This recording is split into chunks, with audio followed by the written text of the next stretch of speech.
شروع اللہ کے نام سے جو بڑا مہربان نہایت رحم والا ہے۔ اے ایمان والو، اپنے اقراروں کو پورا کرو۔ تمہارے لیے چار پائے جانور جو چرنے والے ہیں حلال کر دیے گئے ہیں، بجز ان کے جو تمہیں پڑھ کر سنائے جاتے ہیں، مگر احرام حج میں شکار کو حلال نہ جاننا، اللہ جیسا چاہتا ہے حکم دیتا ہے۔ مومنو، اللہ کے نام کی چیزوں کی بے حرمتی نہ کرنا، اور نہ ادب کے مہینے کی، اور نہ قربانی کے جانوروں کی، اور نہ ان جانوروں کی جو اللہ کی نذر کر دیے گئے ہوں اور جن کے گلوں میں پٹے بندھے ہوں، اور نہ ان لوگوں کی جو عزت کے گھر یعنی بیت اللہ کو جا رہے ہوں اور اپنے پروردگار کے فضل اور اس کی خوشنودی کے طلبگار ہوں۔ اور جب احرام اتار دو تو پھر اختیار ہے کہ شکار کرو، اور لوگوں کی دشمنی اس وجہ سے کہ انہوں نے تم کو عزت والی مسجد سے روکا تھا تمہیں اس بات پر آمادہ نہ کرے کہ تم ان پر زیادتی کرنے لگو، اور دیکھو نیکی اور پرہیزگاری کے کاموں میں ایک دوسرے کی مدد کیا کرو، اور گناہ اور ظلم کی باتوں میں مدد نہ کیا کرو، اور اللہ سے ڈرتے رہو، کچھ شک نہیں کہ اللہ کا عذاب سخت ہے۔ تم پر مرا ہوا جانور اور بہتا لہو اور سور کا گوشت اور جس چیز پر اللہ کے سوا کسی اور کا نام پکارا جائے، اور جو جانور گلا گھٹ کر مر جائے، اور جو چوٹ لگ کر مر جائے، اور جو گر کر مر جائے، اور جو سینگ لگ کر مر جائے، یہ سب حرام ہیں۔ اور وہ جانور بھی جس کو درندے پھاڑ کھائیں مگر جس کو تم مرنے سے پہلے ذبح کر لو، اور وہ جانور بھی جو تھان پر ذبح کیا جائے، اور یہ بھی کہ پاسوں سے قیمت معلوم کرو، یہ سب گناہ کے کام ہیں۔ آج کافر تمہارے دین سے نا امید ہو گئے ہیں تو ان سے مت ڈرو اور مجھی سے ڈرتے رہو، اور آج ہم نے تمہارے لیے تمہارا دین کامل کر دیا اور اپنی نعمتیں تم پر پوری کر دیں اور تمہارے لیے اسلام کو دین پسند کیا۔ ہاں، جو شخص بھوک میں ناچار ہو جائے بشرطے کہ گناہ کی طرف مائل نہ ہو تو اللہ بخشنے والا مہربان ہے۔ تم سے پوچھتے ہیں کہ کون کون سی چیزیں ان کے لیے حلال ہیں، ان سے کہہ دو کہ سب پاکیزہ چیزیں تم کو حلال ہیں، اور وہ شکار بھی حلال ہے جو تمہارے لیے ان شکاری جانوروں نے پکڑا ہو جن کو تم نے سدھا رکھا ہو، اور جس طریق سے اللہ نے تمہیں شکار کرنا سکھایا ہے اس طریق سے تم نے ان کو سکھایا ہو، تو جو شکار وہ تمہارے لیے پکڑ رکھیں اس کو کھا لیا کرو، اور شکاری جانوروں کے چھوڑتے وقت اللہ کا نام لیا کرو، اور اللہ سے ڈرتے رہو، بے شک اللہ جلد حساب لینے والا ہے۔ آج تمہارے لیے سب پاکیزہ چیزیں حلال کر دی گئیں، اور اہل کتاب کا کھانا بھی تم کو حلال ہے، اور تمہارا کھانا ان کو حلال ہے، اور پاک دامن مومن عورتیں اور پاک دامن اہل کتاب عورتیں بھی حلال ہیں، جبکہ ان کا مہر دے دو، اور ان سے عفت قائم رکھنی مقصود ہو، نہ کھلی بدکاری کرنی اور نہ چھپی دوستی کرنی، اور جو شخص ایمان کا منکر ہوا اس کے عمل ضائع ہو گئے اور وہ آخرت میں نقصان پانے والوں میں ہوگا۔ مومنو، جب تم نماز پڑھنے کا قصد کیا کرو تو منہ اور کوہنیوں تک ہاتھ دھو لیا کرو، اور سر کا مسح کر لیا کرو، اور ٹخنوں تک پاؤں دھو لیا کرو، اور اگر نہانے کی حاجت ہو تو نہا کر پاک ہو جایا کرو، اور اگر بیمار ہو یا سفر میں ہو یا کوئی تم میں سے بیت الخلاء سے ہو کر آیا ہو یا تم عورتوں سے ہم بستر ہوئے ہو اور تمہیں پانی نہ مل سکے تو پاک مٹی لو اور اس سے منہ اور ہاتھوں کا مسح یعنی تیمم کر لو۔ اللہ تم پر کسی طرح کی تنگی نہیں کرنا چاہتا بلکہ یہ چاہتا ہے کہ تمہیں پاک کرے اور اپنی نعمتیں تم پر پوری کرے تاکہ تم شکر کرو۔ اور اللہ نے جو تم پر احسان کیے ہیں ان کو یاد کرو، اور اس عہد کو بھی جس کا تم سے قول لیا تھا، یعنی جب تم نے کہا تھا کہ ہم نے اللہ کا حکم سن لیا اور قبول کیا،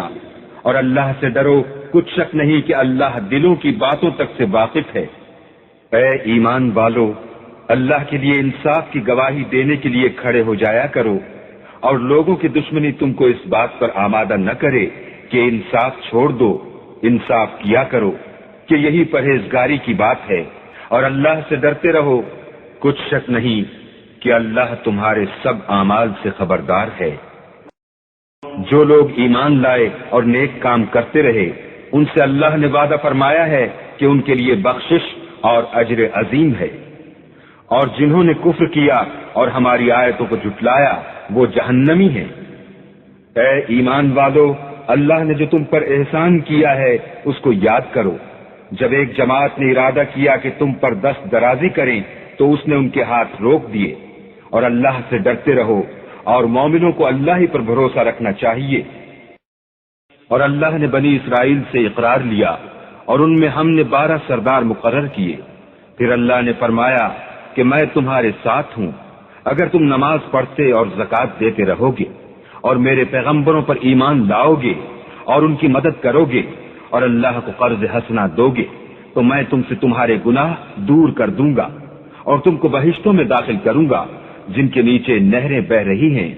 پھر جس نے اس کے بعد تم میں سے کفر کیا وہ سیدھے رستے سے بھٹک گیا۔ تو ان لوگوں کے عہد توڑ دینے کے سبب ہم نے ان پر لعنت کی اور ان کے دلوں کو سخت کر دیا۔ یہ لوگ کلمات کتاب کو اپنے مقامات سے بدل دیتے ہیں اور جن باتوں کی ان کو نصیحت کی گئی تھی ان کا بھی ایک حصہ فراموش کر بیٹھے، اور تھوڑے آدمیوں کے سوا ہمیشہ تم ان کی ایک نہ ایک خیانت کی خبر پاتے رہتے ہو، تو ان کی خطائیں معاف کر دو اور ان سے درگزر کرو کہ اللہ احسان کرنے والوں کو دوست رکھتا ہے۔ اور جو لوگ اپنے تئیں کہتے ہیں کہ ہم نصارہ ہیں، ہم نے ان سے بھی عہد لیا تھا مگر انہوں نے بھی اس نصیحت کا جو ان کو کی گئی تھی ایک حصہ فراموش کر دیا، تو ہم نے ان کے باہم قیامت تک کے لیے دشمنی اور کینہ ڈال دیا، اور جو کچھ وہ کرتے رہے اللہ عنقریب ان کو اس سے آگاہ کرے گا۔ اے اہل کتاب، تمہارے پاس ہمارے پیغمبر آخر الزماں آ گئے ہیں کہ جو کچھ تم کتاب الہی میں سے چھپاتے تھے وہ اس میں سے بہت کچھ تمہیں کھول کھول کر بتا دیتے ہیں اور تمہارے بہت سے قصور معاف کر دیتے ہیں۔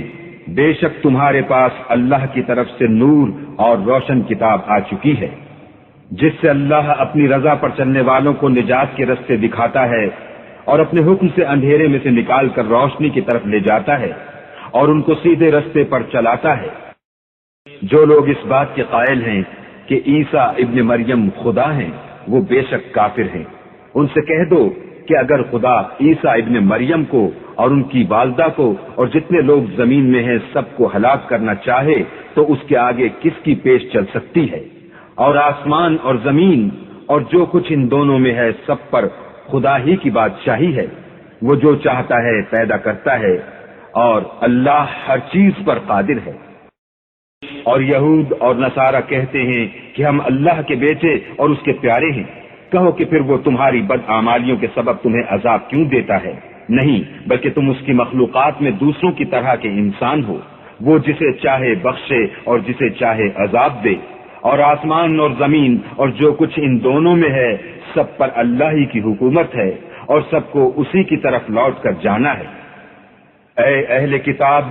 پیغمبروں کے آنے کا سلسلہ جو ایک عرصے تک منقطع رہا تو اب تمہارے پاس ہمارے پیغمبر آ گئے ہیں جو تم سے ہمارے احکام بیان کرتے ہیں،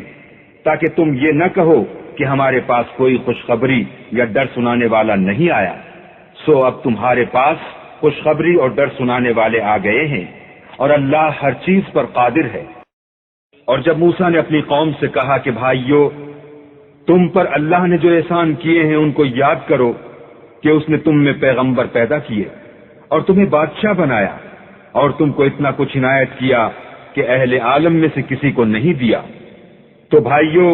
تم ارض مقدس یعنی ملک شام میں جسے اللہ نے تمہارے لیے لکھ رکھا ہے چل داخل ہو، اور دیکھنا مقابلے کے وقت پیٹھ نہ پھیر دینا ورنہ نقصان میں پڑ جاؤ گے۔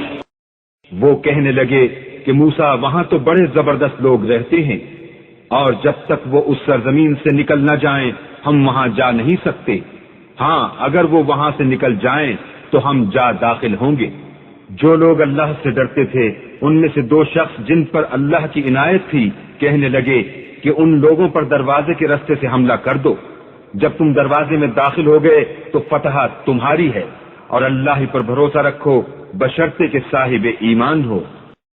وہ بولے کہ موسیٰ جب تک وہ لوگ وہاں ہیں ہم کبھی وہاں نہیں جا سکتے، اگر لڑنا ہی ضرور ہے تو تم اور تمہارا اللہ جاؤ اور لڑو، ہم یہیں بیٹھے رہیں گے۔ موسیٰ نے اللہ سے التجا کی کہ پروردگار، میں اپنے اور اپنے بھائی کے سوا اور کسی پر اختیار نہیں رکھتا، تو ہم میں اور ان نافرمان لوگوں میں جدائی کر دے۔ اللہ نے فرمایا کہ وہ ملک ان پر 40 برس تک کے لیے حرام کر دیا گیا کہ وہاں جانے نہ پائیں گے اور جنگل کی زمین میں سرگرداں پھرتے رہیں گے، تو ان نافرمان لوگوں کے حال پر افسوس نہ کرو۔